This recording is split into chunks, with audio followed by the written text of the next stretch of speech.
Qui va obrir el primer restaurant xinès de Barcelona? A. Una cuinera catalana que havia viscut molts anys a la Xina. B. Un mossèn xinès que donava missa a la catedral. C. Un metge japonès enamorat de Barcelona. O D. Una advocada nord-americana obsessionada amb els rotllets de primavera. Ho poses difícil, Jo no en tinc ni punyetera idea, però diria que l'americana. Per dir alguna cosa. La 2. Sí, no, yo creo que la primera, una cuinera catalana. La D. Porque es la más probable. L'americana o la 2? Una advogada americana obsessionada amb rotlletges de primavera. La 2 què era? La 2 és el mossèn de la catedral. Bueno, doncs el mossèn. Vale. És igual. Pues el Com que no ho mossèn de la sé, catedral. ho he fet a voler. M'agrada pensar que un mossèn xinès estava fent misses aquí a Barcelona i és una cosa com molt exòtica.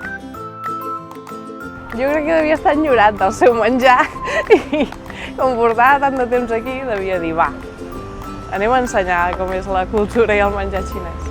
La resposta correcta és la B. Un mossèn xinès que donava missa a la catedral. Vamos! Un mossèn xinès. Tinc molta intuïció.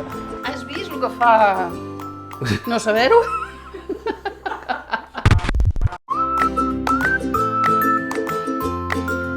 Quins animals són els descendents dels dinosaures? A. Les aus. B. Els rèptils. C. Els mamífers. D. Els dinosaures es van extingir sense deixar descendents. Les Rèptil. aus. Les aus. Rèptils. Les aus. És difícil. Jo diria que es van extingir. Crec que els rèptils, però per dir alguna cosa. Les aus. B. Reptilios. És que ara tinc un dubte. Sí. D. Porque tienen la misma forma.